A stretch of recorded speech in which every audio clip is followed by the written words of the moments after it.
My name's Troy. I'm a biologist. It's my elder brother, Trent. He's only a chemist.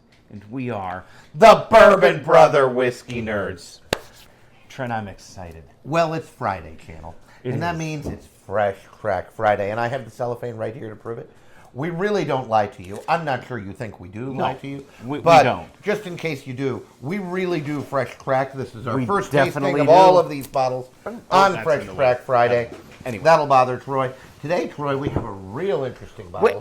We went to Savills down in Whiteford, Maryland, visited our good buddy Nick, and we picked up some There's nice always bottles. prizes at Savills. Trent, forgive me for a moment, Channel, while I dive off onto a bit of a tangent here. I walk into a fine wine and good spirits, and I kind of know what I'm going to see. Right. If it's a premium store, I know what I'm going to find. If it's it's not, I know what you're know gonna what I'm going to find. find. There are seldom surprises at fine wine and good spirits. And when there are, we're in favor. Oh, But absolutely. There are seldom surprises. However, when you walk into Savills, you never quite know what you're going to stumble it just onto. hits different. It Really, truly does. Right? There is a period of time where you're just like, sensory overload. You're just like, there's so much stuff. It's really quite amusing. It just hits different. It really I truly think does. about this sometimes. Sometimes when I'm looking to start arguments on the social media channels that we're Which a is part of. always great fun. But Again, I try not to do this. Sometimes it just happens. Where people are traveling in different states, Yes. where they're in North Carolina or Texas or Florida, wherever they are, Ohio, wherever they are. and they take pictures of the liquor store, I'm like, oh my God, for liquor stores to look like this in Pennsylvania. Because I'm sorry, they just don't.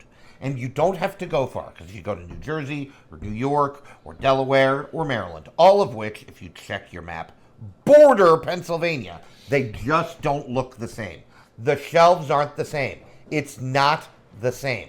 I'm here to tell you it's not. And at the Savills in Whiteford, Maryland, we picked up some 13th Colony, based in Georgia. 13th Colony cask strength. I had bought a 13th Colony flagship, 94 proof something. And it was pretty darn good. And it was good. This is sourced. It says sourced from Indiana. That is code for MGP. Ross and Squibb, So. 70-21-9. 70-21-9, which, if that sounds familiar, it should. It's also a Green River mash bill, but that's neither I here don't nor think there. this is Green This River is not. juice. This This is is MGP juice. Indiana juice. Cask strength coming in, Trent. Not exactly a waif. 120.82. 60.41% alcohol for those of you who We are have not had a accept- cask strength 13th Colony product, so I'm kind of excited to try it. We're going to pop the top on that. It is indeed a fresh crack, as Trent told you. We never lie to you on this channel. Well, and if we would, it wouldn't be about our whiskey. We take that far too seriously. We would lie to you about less important things, like, our lives, right? Never whiskey. All right. There might be some rye spice on this. I'm thing. expecting a punch of rye and would be disappointed if it doesn't deliver. I'm excited. Happy Friday, Kim. Going in for the nose on 13th Colony. Well, there it is. There's the rye. Oh my goodness. Baseball bat head rye. That's. Whew. Now that I'm getting in there, there's some nice dark sweet notes. Ooh, almost a toast. A little marshmallowy. You know what it reads like? It reads like a larceny barrel proof almost. Kind It's got of. the proof. It's got the sweet aromas. I can get There's a behind that. nice spice backdrop. There really is. The rye is not hiding and it's making itself known. Not at all. So it's Far from hiding. quite nice and I definitely enjoy it. I wish. There is some barrel char here. I don't know the age on this. It's probably not super old, 6 to 8 years, probably pretty reasonable. Well, when you don't get an age statement, 4 to 8, which I realize is a pretty good range, is always a good guess. There's some darker sweetness in here, almost a molassesy. Everything you're saying is right. You know what this almost reminds me of? It really does remind me of a wheater.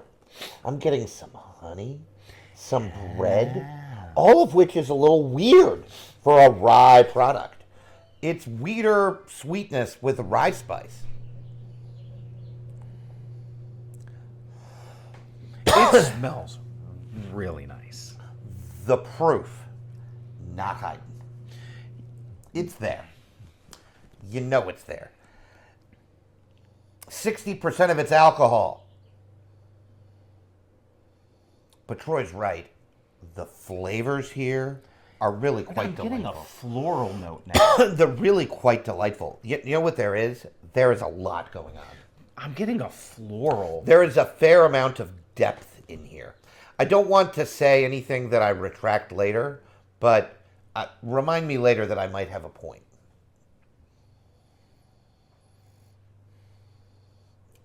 And again, there's nothing like confirmation bias. There's a little bit of a Four Roses here with the floralness, the rye spice, the developed sweetness. There is an awful lot of depth in this nose. It's really rich and inviting. Really, really deep. And there's some intricateness and there's some interestingness. There is a lot of notes, right?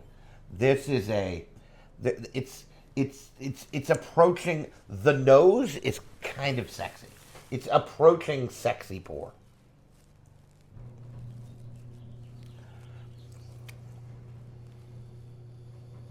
Boy. If that did anything, it brought out the sweet notes. I think that it brought out the floral notes. It really? smells more Four Roses-y. Oh, now you might be right. Damn it. Now and again, we've had MGP products that have reminded us of Four Roses before. Yeah, that's not, I mean... It is pretty high rye, 21%. Four Roses has Once max you Melvin. flirt with 18%, you're entering high rye territory. Anything over 20 is high rye. I mean, at least in my mind. I mean, 18, you can call that mid rye. It's going to be up there. I want to drink it, Trent, which is exactly what I'm going to do. Yeah, cheers, channel. Happy Friday.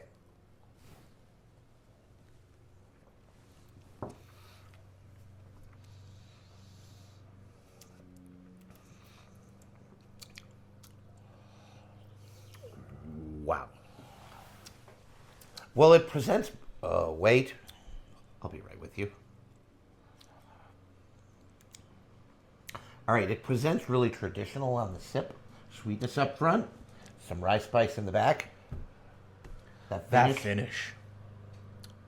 It's the star of the show. One of the best things about this whiskey. This is a nose and finish whiskey. The mouthfeel is good. I could quibble about the palate. oily. I thought it was going to be a little bit more in your face than it was, and it left It's me wanting not a as little more. punch of flavor on the front of the palate. I think the punch comes on the back palate. Well, and and the that finish. finish is dynamite, and it's got some rye. That is a spicy finish. It's peppery, almost green chili jalapeno It is. pepper. It is. This is rye here. It finishes like a rye whiskey almost. I mean, Yeah, that's kind of true. There is there's an air of sophistication to this that I appreciate. There's an oaky presence to it, but it's coupled with the sweetness. I don't view this as a real. It's not super oaky at Now, all. it's not reading as young or thin. No. Or it's not grainy in the least. It's not. There's no funk. Really, it's well developed. Again, it's sophisticated. I always get amused. You know, I'm a biologist by trade, but my work is in medicine, and I always read these. This is a well-developed, well-nourished female. It always amuses me. But at any rate, sounds kind of dirty. That's neither here nor Which there. made me like it more. I know. A well-nourished, Well-developed, well-nourished female. Or male, it doesn't really matter. Either way, You know. sort of pervy. But no, this is leaving the perviness aside, which is tough for me to do. God, I have the sense of humor of a tween boy. I really do. It's really bad. Even 50-year-old men have the sense of humor of tween boys. Love the nose. Yeah, the nose is tremendously good. If the palate on this whiskey matched it nose and finish, I'd be picking up my phone to put in Whiskey of the Year. Now, it doesn't. So It's I'm not. not quite there, But it's pretty good. And what this definitively is, and this is the point I was going to make earlier, this is that bachelorette night pour. Because there is so much going on here. There are so many notes of it's this. sophisticated. It's Right. interesting. All of it's this intricate. All of this It's is deep. There is lots going on It's here. thinking this is man's whiskey. Totally pour yourself 2 ounces and just let it sit for like half an hour. Let it permeate the air, right? You're by yourself. The wife or the husband is out of town. Maybe they took the kids with them. That's good for you. So you pour yourself 2, 3. What do I care? You're alone. Pour yourself 5 ounces. Do what you want. Pour yourself a couple ounces of this, and you just try to get every note from it. And you'd be there for 45 minutes. That might be an underestimate. To get every note. Maple. The sweetness is well developed. The rye spice is well developed. The proof, now that I'm in there and I'm used to it, has taken a back seat. I think the proof hits you more on the nose than the palate. I would agree.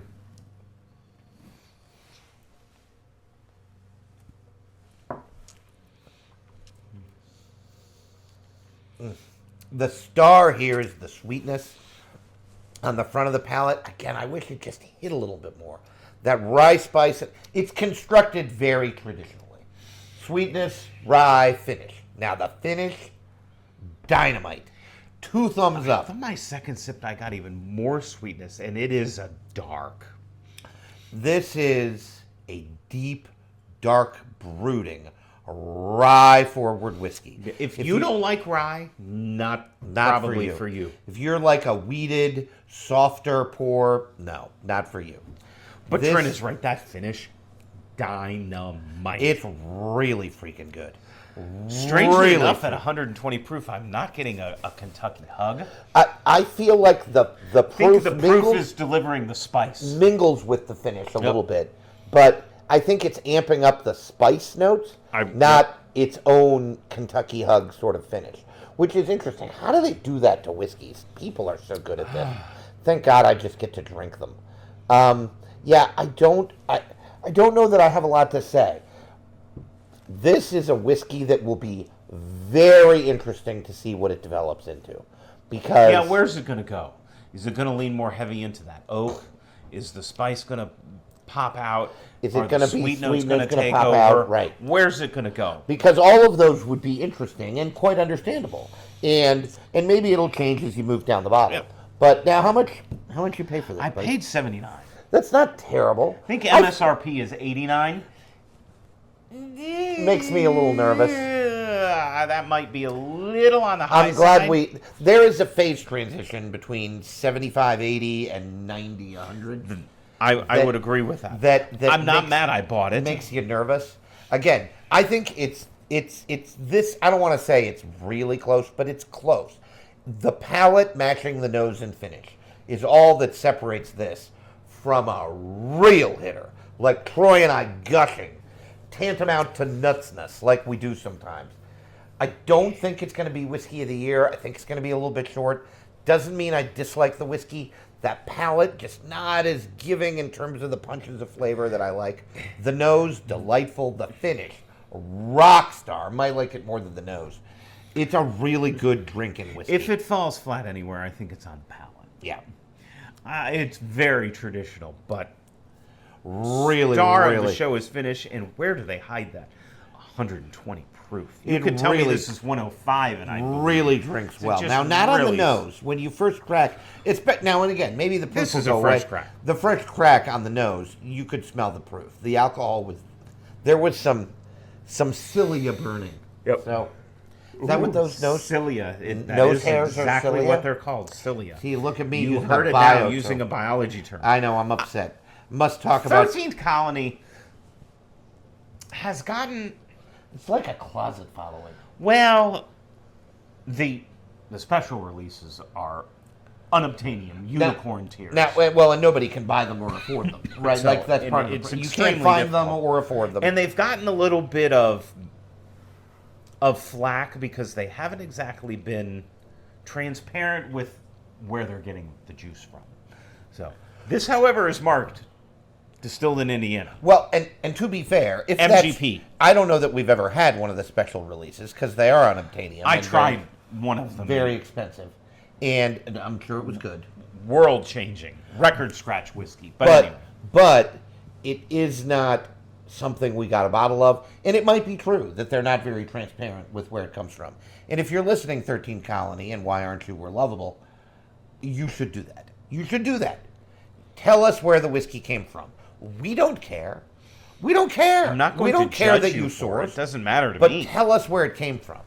The blenders, the people that source, are generally pretty good at this. Barrel, Bardstown. These are companies that are good at this. Remus, every drop of whiskey that tell you where it came from. This is good. 13th Colony should do this. But this is a mighty fine release. This is really nice. I think Troy's right. At $75.80, we bought it for $10 on sale. I think it's a buy. You verge into the 90, 100 territory. I don't want you to be disappointed. I think you have to think twice. You have to like it. It definitely has the complexity and the sophistication To warrant that price. Right. No, it does. In that 75 to 80 range. But is this as good as the average Four Roses single barrel proof, which are $100? I don't know. That's a tough bar. That's tough. That's tough. That's a tough bar. Have you had it? Yeah. Let us know. I want to know. I want to know. I need to know if you've had it because it's really important. So, what do you think of 13 Colony? Have you had some of their special releases? Put that in the comments, and while you're there, like, share, and subscribe. Statistics show that like 3/4 of you So are ridiculous. not subscribed. It's just It ridiculous. costs you nothing. just It helps us tremendously. With the almighty No. algorithm. Absolutely. And we need to beat that algorithm. We're on an upward trajectory of subscribers. Make sure you're all a part of the fun through the summer months here with the Bourbon Brother. We're coming into it. We'll have there tends to be there's ebbs and flows to the whiskey releases. Spring is a big release. Summer slows down. Fall ramps up when we get all those special releases. We're here for it every single day. We have lots of Fresh Crack Fridays to film here today. And so we're happy you're a part of it. This, pretty nice release, Drew. pretty good. Pretty good. Don't think it's whiskey of the year, but you know what? Pretty darn good. And we're happy we have it.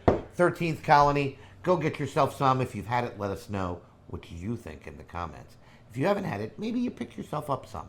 If you're from the area, always worth a visit is Nick in Whiteford, Maryland at the Sawbills. Go see that man. Really good at his job. Always has fun whiskey. There's always surprises there, and this was our surprise. It when we was. bought it. It was So- one of the most interesting things we found on our journey. And thank you to the Patreon community, Yes. which partially funded this whiskey. Dan and Mike, thank you very much. We appreciate it. If you'd like to be a part of that Patreon community with Dan and Mike and all the others over on the Patreon page, please hit that up. Some very budget-friendly offerings there, Troy. Yep. $3 a month, folks. You spend more on that. You got spare change in your pocket right now that could fund it. Dig through the couch cushions and find $3. It's probably there. Don't feed the dog today. You've saved $3. Here, feed your dog. Feed your dog. But do join the Patreon page. And always, no matter what you're drinking, drink what you like. Like what you drink. We'll see you next time, folks. Bye, everyone.